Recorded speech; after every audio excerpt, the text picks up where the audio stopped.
Si mes calculs sont exacts, lorsque ce petit bolide atteindra 88 miles à l'heure, attends-toi à voir quelque chose qui décoiffe. À l'heure du goûter, on écoute le Magal West sur Westrack Radio. Interview, rubrique, micro-trottoir et musique sur Westrack. Nom de Zeus!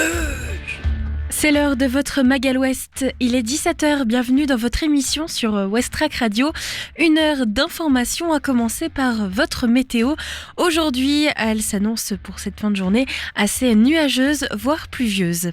Nous retrouverons aujourd'hui plusieurs événements organisés près de chez vous et notamment Which Are You? C'est un événement à 20h au Tetris ce soir. On retrouvera aussi nos informations locales avec Margot, les informations nationales. Côté musique, le coup de cœur Ferrarock se tourne aujourd'hui vers Boss Lane. Le nouvel album s'appelle Stellar Hijinks. On retrouvera aussi Sarah qui va nous parler du festival Ad Hoc qui s'est déroulé au début du mois de décembre au Volcan du Havre avec le spectacle Le Petit Chaperon Rouge. Un retour sur le spectacle avec Sarah. De la musique aussi avec deux nouveautés, Glass Beams et Clara Chimera. Et puis aujourd'hui, on va parler cinéma et séries avec l'arrivée d'un nouveau feuilleton sur les chaînes françaises et la sortie au cinéma de Mufasa le Roi Lion. Aujourd'hui est un temps assez pluvieux. Pour cette fin d'après-midi, le soleil est en train de se coucher. On perd donc 1 minute de soleil sur la journée.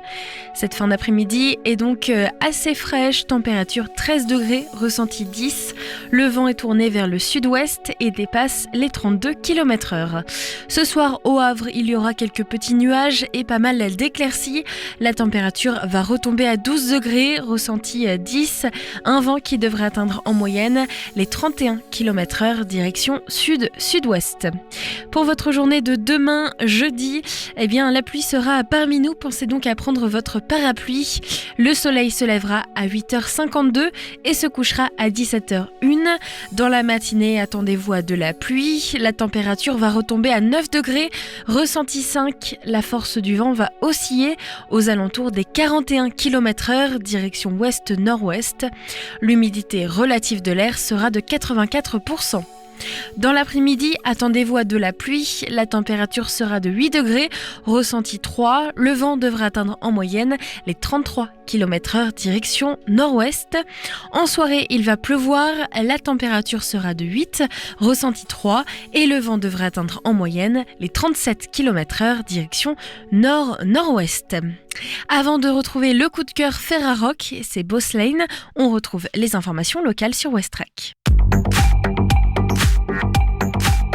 Les infos locales sur Westrack. Le Flash. Bonjour, voici les informations locales de ce mercredi 18 décembre. Ancien directeur général de la ville du Havre, Nicolas Pernaut, nommé directeur de cabinet de François Bayrou. François Bayrou a choisi l'un de ses proches anciens directeur général des services de la ville du Havre, puis de l'agglomération havraise pour diriger son cabinet. Connaisseur des collectivités locales, Nicolas Pernaut a été en poste 12 ans aux côtés d'Antoine Ruffnac, puis d'Édouard Philippe. Le Havre et 3 autres communes s'engagent dans la lutte contre les violences faites aux femmes. Dans le cadre de la lutte contre les violences faites aux femmes, les villes du Havre, d'Harfleur, de Gonfreville-Lorcher et de Montivilliers organisent une journée de sensibilisation à destination des professionnels demain, le jeudi 19 décembre. Poubelle, pourquoi dans l'agglo du Havre, les conteneurs restent pleins certains jours de collecte? Depuis des mois, bon nombre de tournées pour la collecte des déchets au porte-à-porte ne sont pas assurées au Havre et ses alentours, et les habitants récupèrent des conteneurs encore chargés. La communauté urbaine Le Havre-Seine Métropole s'explique en mettant en cause des problèmes avec le matériel et le recrutement de personnel. Montivilliers, un 5e médecin installé au cabinet de la Belle Étoile. L'offre de médecins s'étoffe dans le cabinet ouvert en mai 2023 à Montivilliers. Un praticien rejoint les 4 généralistes déjà présents, impasse Edgar Degas. Aussi, la ville dit bien avancer avec ses partenaires sur un projet privé de pôle médical en centre-ville.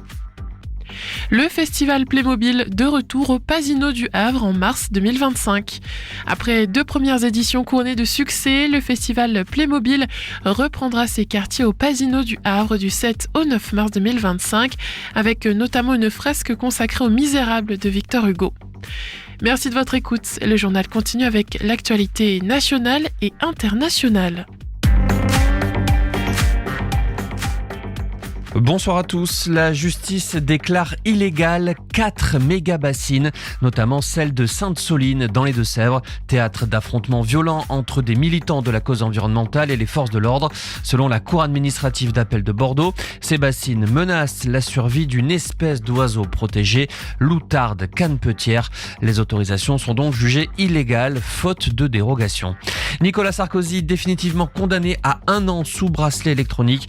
La Cour de cassation valide la condamnation de l'ancien président de la République pour corruption et trafic d'influence dans l'affaire des écoutes. 3 ans de prison, dont 2 avec sursis. Une sanction sans précédent pour un ex-chef de l'État. Il sera convoqué ultérieurement devant un juge de l'application des peines qui fixera les modalités de son bracelet. L'avocat de Nicolas Sarkozy annonce saisir la Cour européenne des droits de l'homme. François Bayrou, reçu par Emmanuel Macron cet après-midi avec pour objectif de former un nouveau gouvernement. Le Premier ministre a reçu ce matin Bruno Retailleau pendant 1 heure. Le ministre de l'Intérieur démissionnaire souhaite rester au gouvernement mais veut des garanties, en particulier sur la question de l'immigration.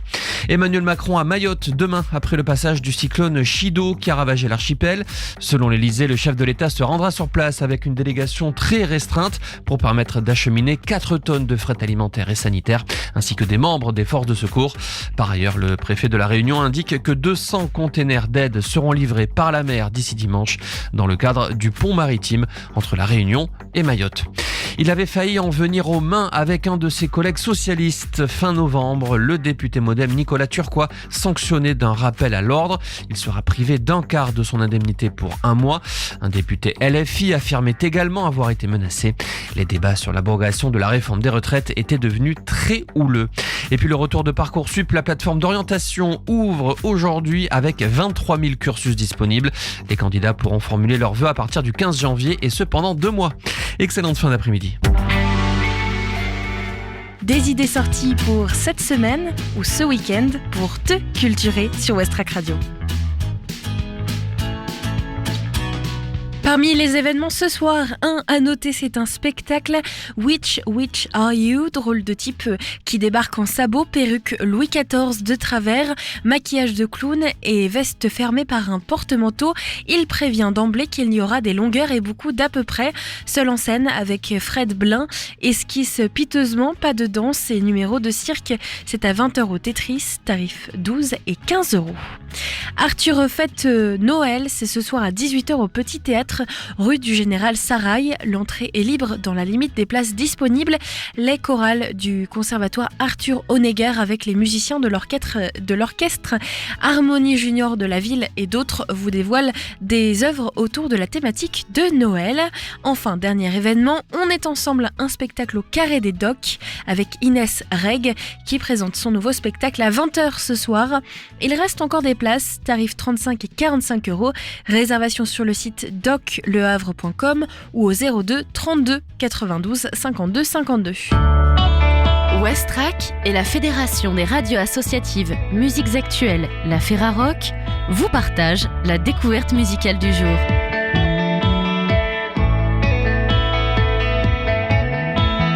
Le nouvel album de Boss Lane, Stellar Hijinks, est sorti chez Link Music, un album électronique coup de cœur Ferrarock cette semaine. Le projet Bass Techno Drums du musicien belge Alan Deval propose un nouvel album. Après avoir étudié la musique à Anvers, Alan Deval est actif sur la scène internationale dans de nombreux projets. Après quelques années, en tant que sideman, il décide de se lancer dans son projet solo qui s'appelle Boss Lane.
Influencé par l'effervescence des scènes underground anglaises et berlinoises, il continue d'innover en établissant un lien puissant entre le monde acoustique de la batterie et l'univers électronique du synthétiseur modulaire. Son travail incarne l'essence même de la musique de club, un battement incessant et une passion pour le son qui résonne à travers chaque performance, captivant des publics variés.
Stellar Hijinks, premier album de Boss Lane, est sorti le 29 novembre 2024. Il marque une étape clé dans l'évolution de l'artiste. Les 9 titres offrent une fusion percutante de techno, synthé modulaire et rythme de batterie, créant une expérience club immersive et intense. Chaque morceau explore les profondeurs du son et libère une énergie brute taillée pour le dance floor. Cet album, Stellar Hijinks, est sorti au mois de novembre. C'est le partenaire Ferrarock jusqu'au 22 décembre 2024.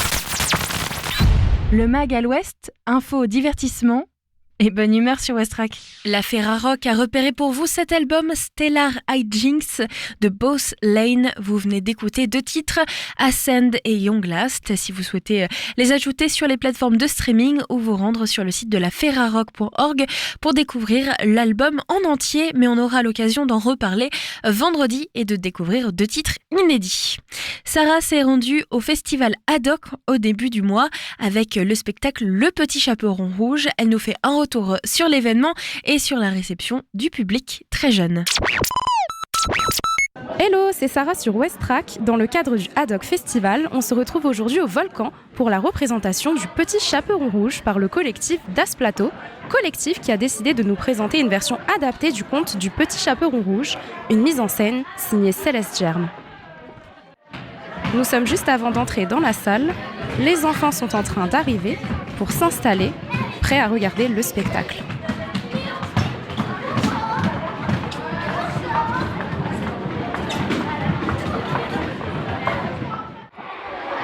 Je suis actuellement dans la salle de spectacle et nous attendons les comédiens pour le commencement de la pièce.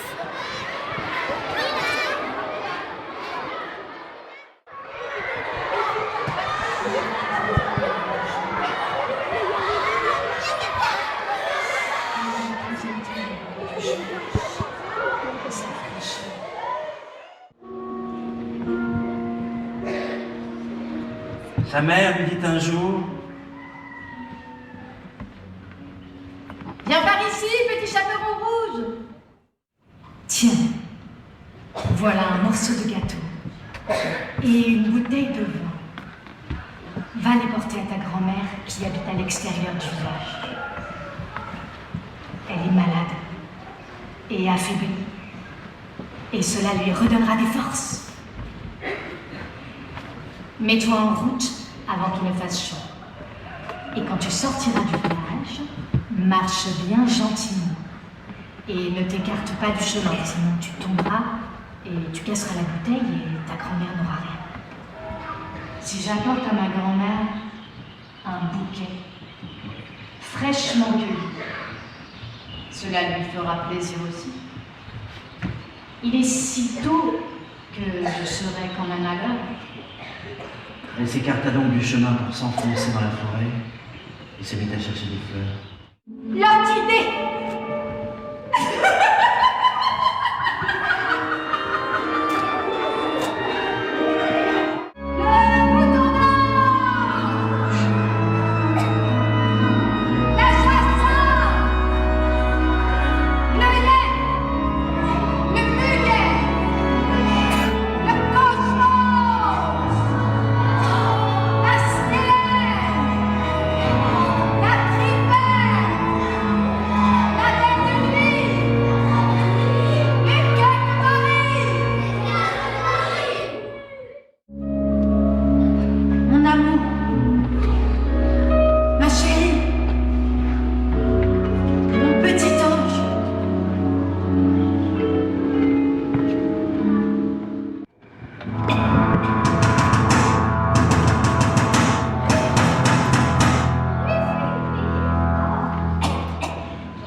Le petit chaperon rouge, de son côté, avait cueilli des fleurs dans la forêt. Et quand j'en eus tant que je ne pouvais en porter une de plus,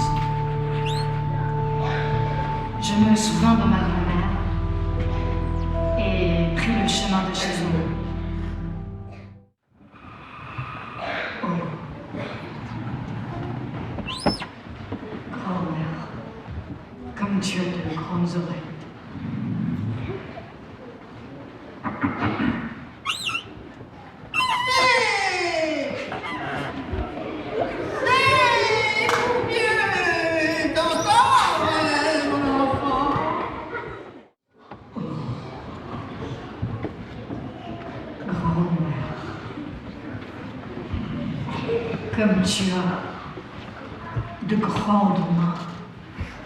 C'est pour mieux t'embrasser.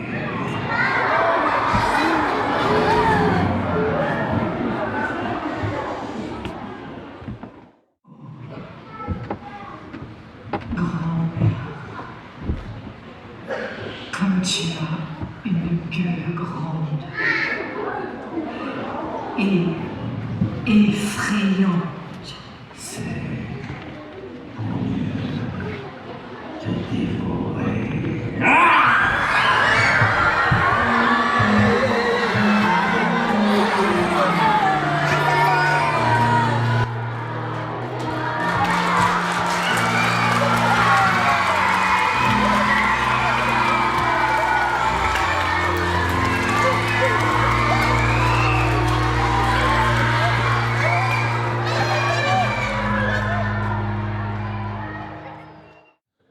Le chasseur passait justement près de la maison.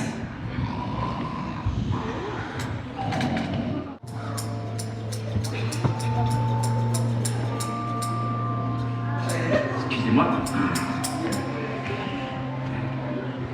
Après quelques coups de ciseaux, il aperçut le rouge du petit chaperon rouge. Et quelques autres coups de ciseaux plus tard, la fillette bondit hors du ventre du loup en s'écriant: Mon Dieu, comme j'ai eu peur. Il faisait si noir dans le ventre du loup. Noir, nuit noire, roulé dans le noir. La vieille grand-mère sortit à son tour, vivante elle aussi, mais respirant à grand-peine. Tu ne t'écarteras plus jamais toute seule du chemin. Et tu n'iras plus dans la forêt, si ta mère te l'a interdit. Un autre loup m'adressa la parole et voulut me détourner du chemin. Mais j'étais sur mes gardes. Je ne m'écartais pas de mon chemin. Je dis à ma grand-mère que j'avais rencontré le loup, qu'il m'avait souhaité le bonjour, mais qu'il m'avait regardé d'un air mauvais. Si je ne l'avais pas rencontré sur la grande route,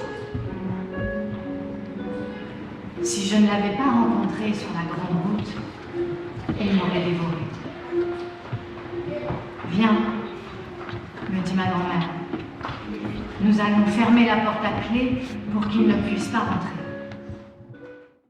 Elle sauta sur le toit afin d'attendre que je rentre chez moi le soir, pour me suivre et me dévorer dans l'obscurité.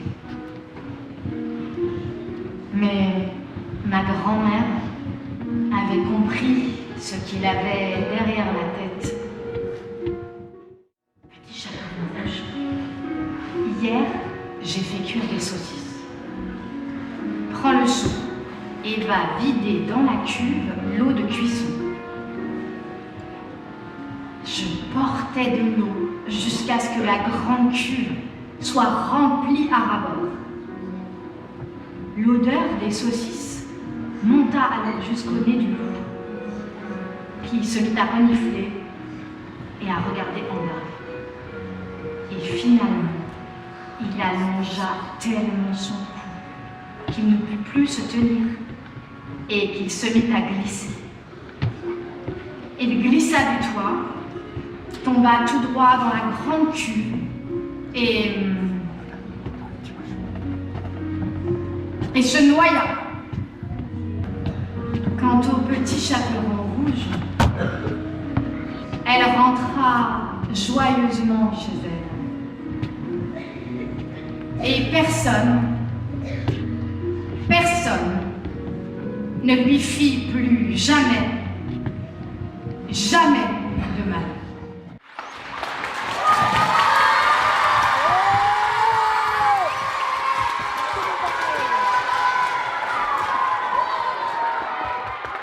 Je suis avec Maëlys Ricordo du collectif Das Plateau. Bonjour Maëlys. Bonjour. Dans un premier temps, est-ce que tu peux te présenter ? Oui, alors je suis comédienne, j'ai une formation de comédienne et j'ai créé avec la metteuse en scène Céleste Germe le collectif Das Plateau il y a un peu plus de 15 ans maintenant. Voilà, et on mène ensemble du coup ce travail de collectif depuis toutes ces années. Donc on a fait pas mal de spectacles ensemble maintenant. Aujourd'hui, on se retrouve pour parler de la pièce Le Petit Chaperon Rouge. Est-ce que tu peux nous la présenter en quelques mots ? Ouais, alors c'est la première fois qu'on travaille sur un spectacle tout public. D'habitude, on a toujours fait des spectacles pour adultes. Et c'est Céleste, en fait, qui a eu l'intuition que notre écriture, notre langage pouvait s'adresser aux enfants, parce qu'on a un travail qui est très immersif. Et du coup, elle s'est dit que ça pouvait être intéressant, quoi, de réfléchir à un spectacle pour enfants.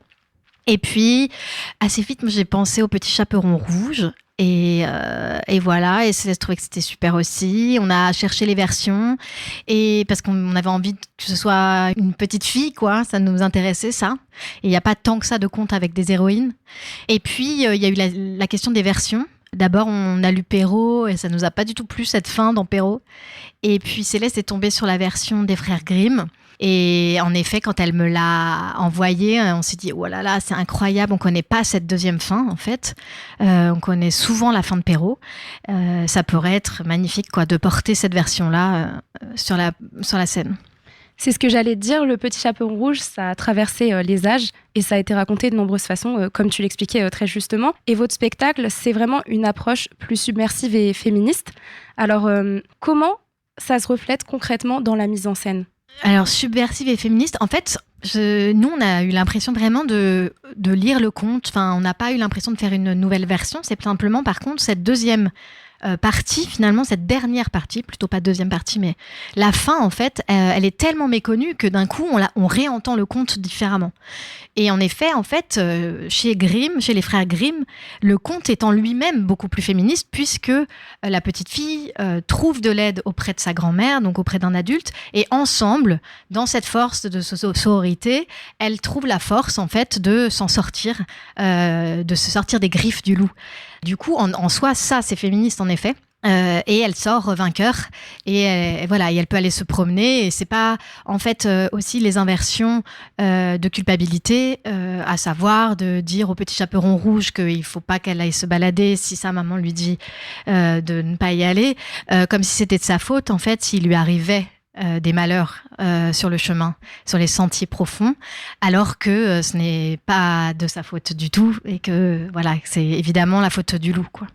Justement, Le Petit Chaperon Rouge, je trouve, à titre personnel, qu'il est vraiment plus courageux et déterminé dans le spectacle. Est-ce que tu peux me parler un petit peu de l'évolution de la psychologie du personnage qu'on voit évoluer complètement pendant le spectacle ?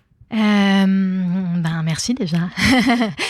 En fait, il y a tout ce travail qu'on a mené avec Céleste, qui fait vraiment partie de notre histoire même, de rapport entre la narration, l'incarnation. Moi, on s'est raconté une petite histoire qui est que, en fait, cette histoire-là aurait pu être la mienne, et que ça aurait pu être moi, ce Petit Chaperon Rouge, quand j'étais petite. Donc aujourd'hui, je suis une adulte. Ça vient aussi du fait que je ne suis plus une enfant, et que du coup, pour incarner ce personnage, moi, j'avais besoin aussi de me raconter quelque chose, et cette histoire-là, m'intéressait beaucoup, quoi, de travailler sur la mémoire, en fait. Et c'est comme si aujourd'hui, en tant qu'adulte, je me rappelais de cette histoire, et je racontais cette histoire en compagnie du loup, et qui n'est pas un loup, qui est un homme, donc là. Et en fait, on est capable aussi, un homme et une femme sont capables aussi de prendre en charge ce récit aujourd'hui, et de le prendre en charge ensemble. Donc voilà, donc on fait des espèces d'aller-retour entre la narration et l'incarnation. Donc lui aussi, d'ailleurs, en tant que narrateur, il n'est pas un loup, il raconte aussi l'histoire avec moi, et ensemble, on pourra s'en sortir, en fait. Donc aussi, pour nous, c'est aussi avec les hommes et les femmes. Je ne sais pas si je me décale complètement de cette question de base. En tout cas, oui, le personnage, il évolue pendant toute la pièce, c'est vrai. Simplement aussi, je pense que c'est la même histoire, c'est qu'au départ, on reconnaît beaucoup le conte, et puis petit à petit, on est là, ah ouais, ok, ce conte, il raconte ça aussi, et puis il y a cette dernière fin, c'est incroyable.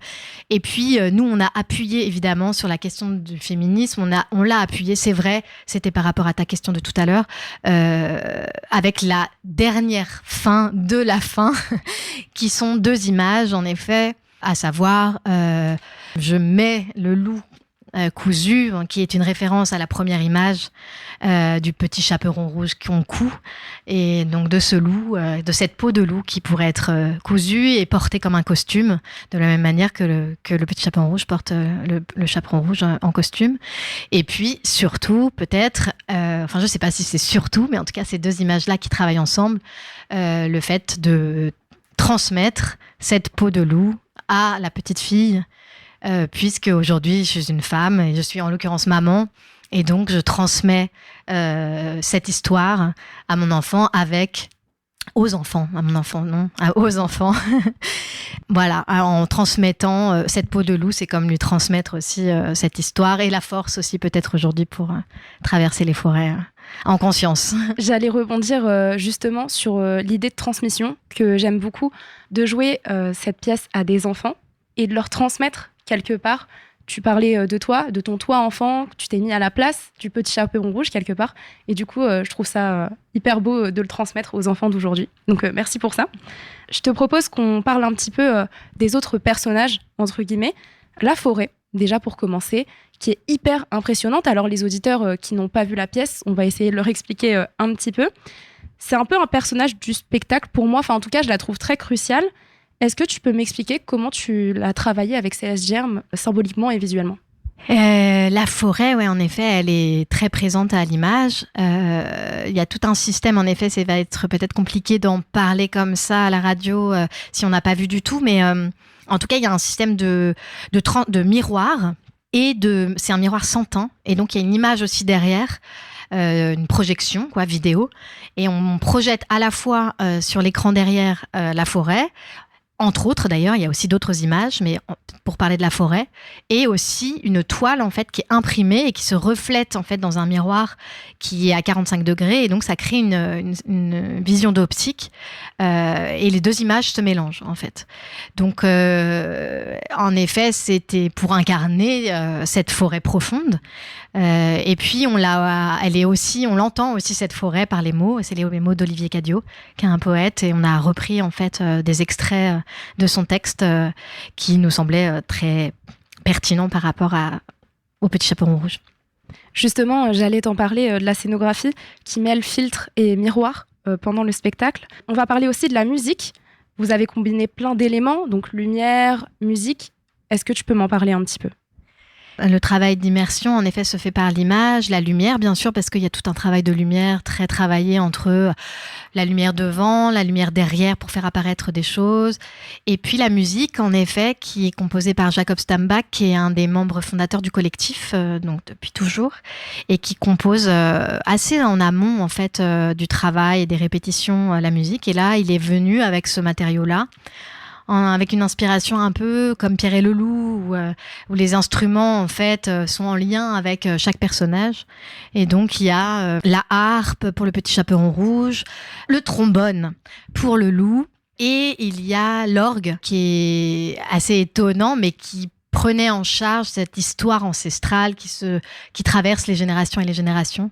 Et ce rapport très emphatique comme ça, on trouvait ça très beau quand il a proposé cet instrument. La musique, elle appuie le récit. Le conte du petit chaperon rouge, comme on en parlait tout à l'heure, mais je reviens un petit peu dessus, c'est un conte qui est très riche en symboles. Comment vous avez joué avec ces symboles pour donner une lecture plus contemporaine ou bien même critique ? Ça me parle pas beaucoup, cette histoire de symboles. J'ai plutôt l'impression qu'on est vraiment parti du texte et de l'histoire. On a décortiqué cette histoire en fait à la loupe, à la pince à épiler, on disait à un moment donné, tellement pour essayer de la comprendre et puis de rentrer dedans. Et puis de plonger dans toutes les références qu'il y avait. Et donc, le rapport au contemporain, il est de fait contemporain puisque c'est nous, et puis qu'on est des femmes d'une quarantaine d'années en 2024. Mais on ne s'est pas projeté sur cette question de symbole. On a plutôt eu envie de se saisir du conte au plus proche de ce qu'on avait l'impression qu'il racontait, quoi. On a aussi un aspect très imaginaire du conte, c'est sa nature intrinsèque. Et comme on le disait, c'est un aspect qui a été renforcé par la scénographie avec la lumière, la musique. Alors, quelle place vous donnez à l'imaginaire dans votre mise en scène ? Est-ce que c'est l'aspect fondamental dans votre démarche artistique ? L'imaginaire, c'est vrai que c'est important. Il y a aussi la magie presque un peu dans ce spectacle avec les apparitions, les disparitions. L'imaginaire, bien sûr, mais comme je disais tout à l'heure, il y a la mémoire, quoi. Ça, c'est vraiment quelque chose qui est très important dans notre travail global d'ailleurs. Mais c'est vrai que dans ce conte, c'est vrai, ça me semble fondamental en effet. À la fois cette question de la transmission, on fait mémoire en se racontant les histoires, quand nos parents nous racontaient des histoires, nos grands-parents et tout ça. Enfin, c'est vraiment une histoire de transmission. Et donc, comment, en fait, ça nous habite chacune, ces histoires-là qu'on nous a racontées. Et puis, comment on fait mémoire, de ces histoires. Et puis ensuite, comment on fait mémoire d'une histoire, en l'occurrence, compliquée, difficile, terrible même, qui peut nous arriver. Comment on fait mémoire et comment cette mémoire-là permet de s'en sortir, en fait. Derrière chaque œuvre, il y a un sens, c'est ce qu'on est en train de dire. Alors j'imagine que le défi pour vous, avec cette pièce, c'est que le récit soit à la fois accessible aux enfants, tout en ayant une profondeur pour les adultes. Comment est-ce que vous avez adapté le récit, ou du moins, comment est-ce que vous avez équilibré ces deux niveaux de compréhension ? Comme je disais tout à l'heure, en fait, on a vraiment eu envie de raconter cette histoire.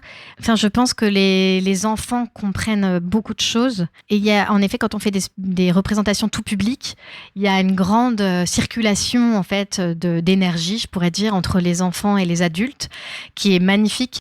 Mais on sent une tension, en fait, dans les représentations où il y a des adultes.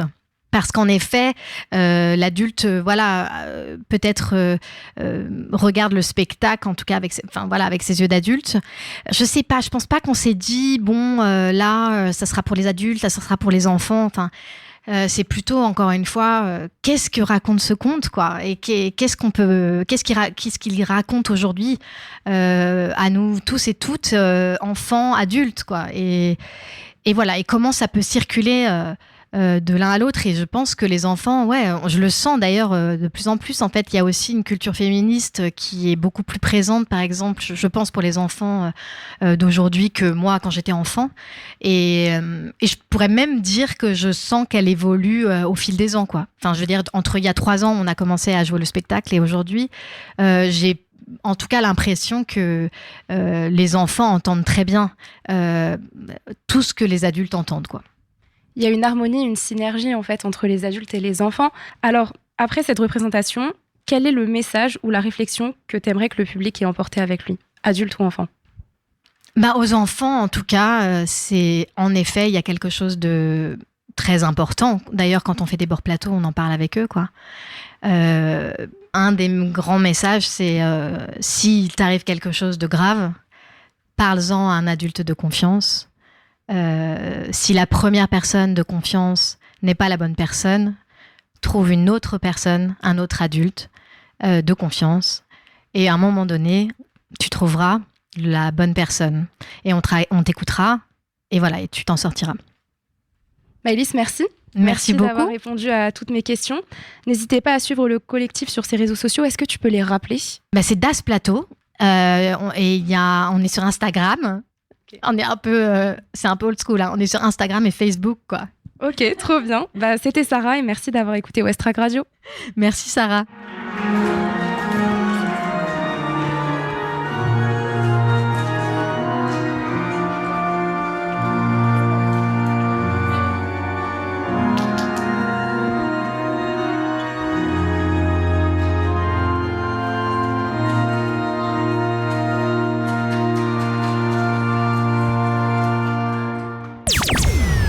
Le Haddock Festival, c'est tous les ans, à la fin novembre, début décembre, et nous avons un autre reportage sur ce thème que vous pouvez retrouver régulièrement sur Westrack. Restez à l'écoute, c'est la Cohue Pinocchio Haddock Festival, réalisé par Sarah, où vous pouvez le retrouver en podcast sur notre site. Dans un instant, nous allons parler des sorties ciné, avec notamment la sortie événement de Mufasa, le Roi Lion, mais on parlera aussi d'un film que j'ai vu et qui m'a particulièrement plu, et on parlera aussi de Kraven the Hunter, c'est juste après 2 nouveautés sur Westrack. On se retrouve dans quelques instants.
in time. Sweaty, darky, building ruins.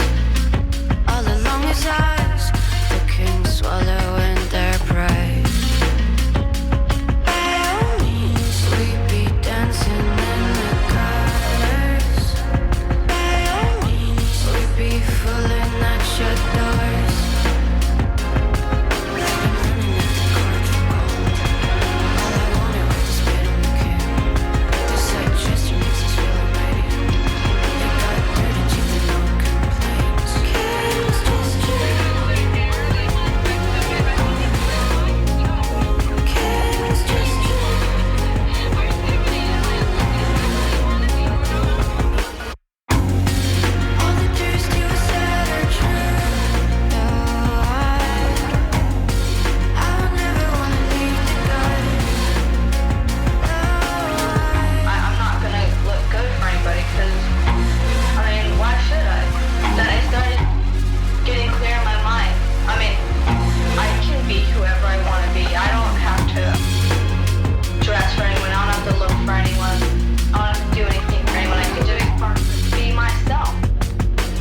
Sorti au cinéma cette semaine de Mufasa le Roi Lion, Kraken the Hunter, mais aussi Sarah Bernhardt la Divine.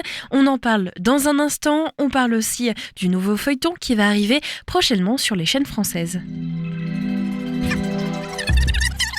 Ça marche à l'électricité, mais il faut une réaction nucléaire pour générer les 2,21 gigawatts d'électricité. 2,21 gigawatts 2,21 gigawatts Mon Dieu!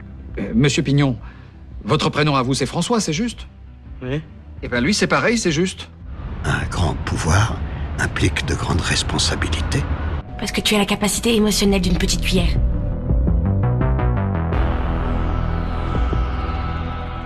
Sort cette semaine un nouveau Disney. Avant Le Roi Lion, il y avait Mufasa et ce film Disney revient sur l'enfance du père de Simba. Si vous n'avez aucune connaissance du monde de Disney et du monde du Roi Lion, vous risquez de passer à côté de ce film qui sort aujourd'hui, mercredi 18 décembre, au cinéma. En 2019, soit 25 ans après le film d'animation de Rogers Allers et Rob Minkoff, le réalisateur Jon Favreau nous replongeait dans la savane avec une nouvelle version du Roi Lion, d'ailleurs diffusée hier sur M6. Avec 1,6 milliard de dollars récoltés au box-office international, le film de Jon Favreau se place à la 7e position du top 10 des plus gros succès de tous les temps. Disney a donc rapidement annoncé un second volet intitulé Mufasa, mise en scène par Barry Jenkins, oscarisé en 2017 pour Moonlight. Le long métrage sera un préquel centré sur l'histoire du père de Simba. Le film n'est pas l'adaptation en live action du film d'animation Le Roi Lion 2, qui suivait les aventures de Kiara, la fille de Simba et Nala, mais un préquel sur la jeunesse de Mufasa. Néanmoins, le long métrage nous permet tout de même de découvrir la jeune lionne, puisque l'histoire de Mufasa est racontée par Rafiki, Timon et Pumba à Kiara. Le long métrage écrit par Jeff Nortonson, déjà à l'œuvre sur la précédente version du Roi Lion, se présente sous forme de flashback et nous permet de découvrir qui était le père de Simba et d'où est née la jalousie de son frère Scar. Lors de la D23 de 2022, la convention annuelle de Disney, le studio avait dévoilé une courte séquence de Mufasa. On y voyait un jeune lionceau pris dans une averse et emporté loin des siens. Ce dernier était alors recueilli par une mystérieuse lionne. Dans Mufasa le Roi Lion, on découvre en effet que Mufasa n'est pas le fils légitime du roi Obasi et de la reine Echene, ni le frère de sang de Scar, dont le véritable prénom est Taka.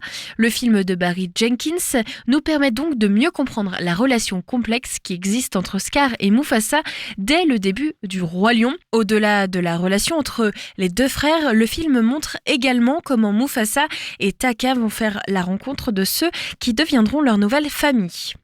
Lors de la présentation de ce film à la D23, Barry Jenkins confiait au micro de Allociné que son Mufasa aurait la même énergie que son illustre prédécesseur.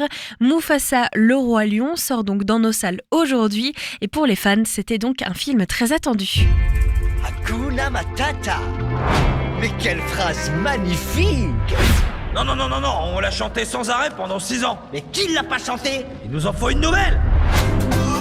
Ça y est, c'est à nous. On entre en scène. Hakuna Mufasa. Mais quel nom magnifique!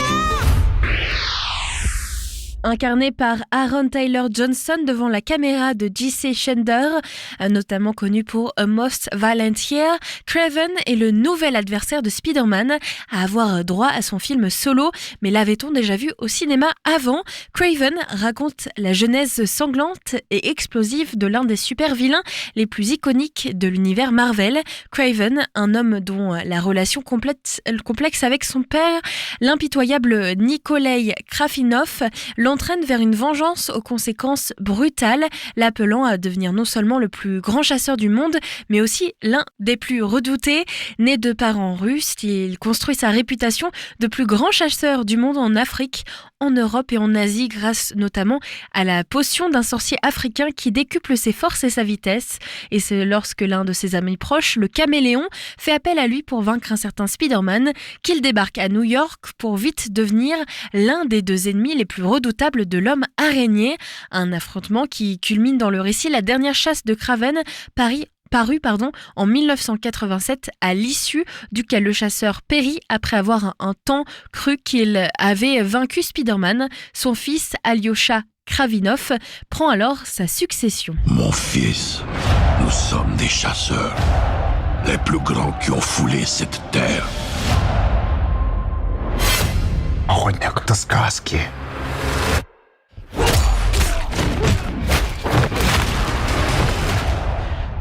W każdej сказке jest prawda. Dernière sortie à noter, c'est Sarah Bendart, La Divine, qui sort aujourd'hui en salle, un film de 1h38, drame et romance de Guillaume Niclou par Nathalie Letreau avec Sandrine Kiberlin, Laurent Lafitte et Amira Kassar. Paris 1896, Sarah est au sommet de sa gloire, icône de son époque et première star mondiale. La comédienne est aussi une amoureuse libre et moderne qui défie les conventions. Découvrez la femme derrière la légende. Madame Sarah, pourriez-vous écrire votre nom, s'il vous plaît? Mon nom? Je vais peut-être lancer une nouvelle mode. Bon, maintenant, laissez-moi, il faut que je me quitte. Quoi? Elle doit entrer dans son personnage. Tu vas voir ce que je vais te faire tout à l'heure. Tu es méchante. Pire, cruelle. J'ai interprété 112 rôles. J'ai lutté, comme personne. Le nombre de télégrammes que vous avez reçus. L'empereur du Brésil. Oui, Oscar Wilde. T'aimes ça? Avant d'attaquer les nouveautés sur les plateformes de streaming, je voulais vous parler d'un film que j'ai vu et qui m'a beaucoup plu et d'une série aussi. Tout d'abord sur la plateforme Prime, À la dérive, un film de 2018. En anglais, le film c'est Adrift avec deux acteurs principaux, Shailene Woodley et Sam Claflin. C'est une histoire vraie. Nous sommes en 1893 à Tahiti. Un couple de navigateurs, la Californienne Tammy Oldham, âgée de 24 ans, et le Britannique Richard Sharp, âgé de 33 ans, accepte de ramener à San Diego le voilier Azana de Peter et Christine Crampton pour $10,000. Le 13 octobre, l'Azana est pris dans l'ouragan Raymond, le plus violent qui se soit jamais abattu sur l'océan Pacifique.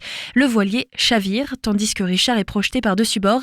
Tammy est assommée dans la cabine. C'est l'histoire de la survivance, de l'espoir, mais aussi de la force de Tammy. C'est une histoire vraie qui a été rédigée donc par la véritable Tammy Oldham lors d'un livre et qui a ensuite été adapté au cinéma. Dans ce film en 2018, Shailene Woodley est excellente dans ce film et il faut dire que c'est une sorte de huis clos puisqu'on est sur le bateau, en mer, perdu, on dérive avec elle.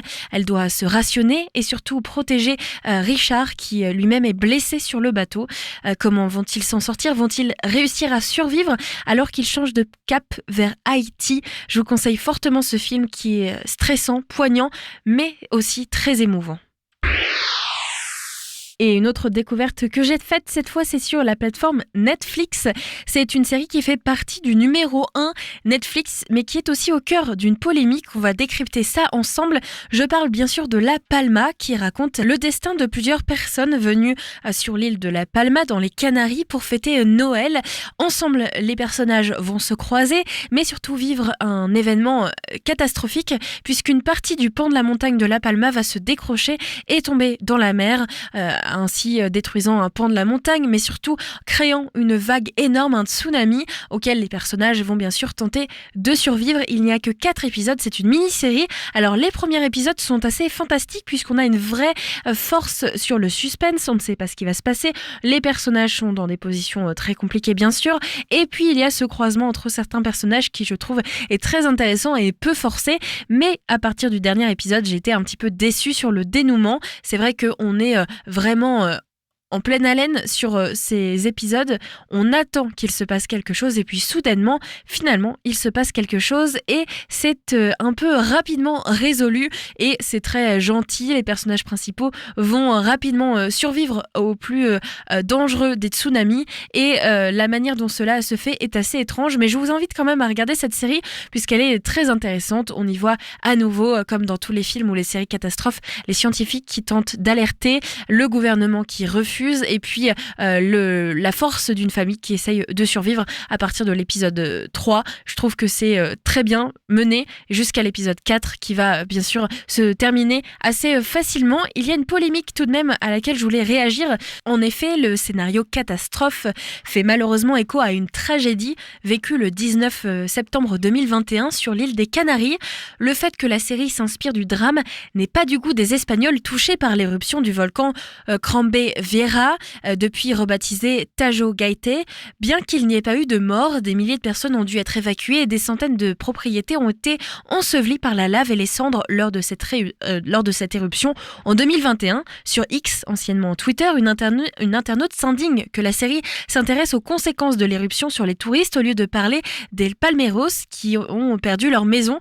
Je cite, « Je n'arrive pas à concevoir que Netflix puisse même envisager de diffuser une telle horreur. Ceux qui subissent la tragédie de La Palma sont les Norvégiens qui rentrent chez eux avec une anecdote et non les habitants eux-mêmes qui vivent toujours dans les conteneurs. Incroyable, peut-on lire sur ce réseau social. » En effet, un autre point que je n'ai pas abordé, c'est que la série s'intéresse aux Norvégiens, ce qui est assez étrange puisque une famille norvégienne en vacances, d'accord, mais la plupart des personnages, voire tous, sont norvégiens. Ce qui pose quand même question. Les personnes à l'hôtel, les personnes dans l'avion, etc. sont norvégiens. Je pense que la série est norvégienne, pourtant je l'ai regardée en français, et que c'est pour cette raison que la plupart des personnages sont norvégiens. Ce qui pose tout de même question, puisque en effet, cela ajoute un côté irréaliste à l'histoire.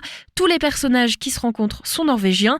On a l'impression qu'une partie de la Norvège est venue passer ses vacances là-bas, ce qui est possible, bien sûr, puisqu'en Norvège, il fait très froid lors de la période hivernale, mais tout de même, cela reste étrange que la plupart des personnages qui ne sont pas norvégiens sont les personnages qui travaillent à l'hôtel, par exemple, mais les autres, et certains même qui travaillent sur l'île, sont norvégiens. Je trouve ça assez étrange, donc je peux comprendre en effet le message sur Twitter. Cependant, il faut noter que la polémique n'a pas lieu d'exister puisque la série avait été commandée avant cette éruption. Malheureusement, l'équipe de tournage a dû la suspendre alors qu'elle était sur le point de commencer le tournage à cause du réveil du volcan.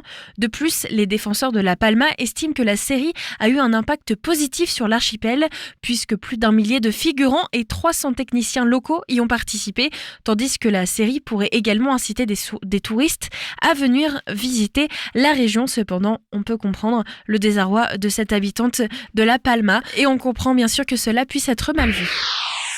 Elle fait aussi partie des tops, cette fois-ci sur Prime Video, une série avec Eddie Redmayne qui s'appelle The Day of the Jackal, une saison 1 qui cartonne et à retrouver donc sur la plateforme Prime. Who's the target?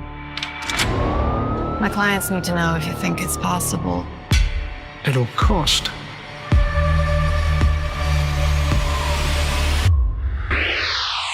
Tout pour la lumière, c'est le nouveau feuilleton de TF1, feuilleton quotidien. D'ailleurs, des noms ont déjà fuité pour le casting. C'est officiel, TF1 va bientôt lancer un tout nouveau feuilleton. Après Demain nous appartient, Ici tout commence, c'est l'arrivée de Plus belle la vie, encore plus belle en janvier dernier. C'est une 4e quotidienne qui viendra s'ajouter à la grille des programmes de la première chaîne. Cela fait donc plusieurs semaines que les spéculations vont bon train concernant le futur casting de la série. En effet, Tout pour la lumière sera une grande grande saga familiale qui se déroulera dans un univers musical, comme l'avait révélé Nguyen dans les colonnes du Parisien. Autant dire que les acteurs sélectionnés par la production devront savoir jouer la comédie, chanter et danser. Alors qui sont pressentis ? Tout d'abord, Jennifer pourrait être la directrice de l'école de Tout pour la Lumière. D'après des informations de Télé Loisirs, TF1 et Netflix voudraient collaborer avec Jennifer. Enfin, Léo de Secret Story 2024 a passé les castings de Tout pour la Lumière. Nous n'avons pas encore de date précise, mais nous savons que Tout pour la Lumière devrait arriver en 2024 sur TF1. Et c'est à la fin de cette émission, on se retrouve demain pour un autre numéro du Mag à l'Ouest. On sera en compagnie de Kylian au micro, un photo-reporter parti du Havre en Ukraine afin de prendre des photos de guerre. Il n'est ni journaliste, ni expérimenté. Il est parti seul avec son sac à dos à l'âge de 19 ans. C'est un récit incroyable et impressionnant. On l'aura avec nous dans l'émission demain à 17h. On se quitte en musique avec Diamante Electrico et le titre Maldito Futuro. J'espère avoir eu mon meilleur accent espagnol et je vous souhaite une très bonne soirée. Et votre soirée commence avec la playlist de l'équipe avec pour invité Claire. Aujourd'hui, c'est dans un instant.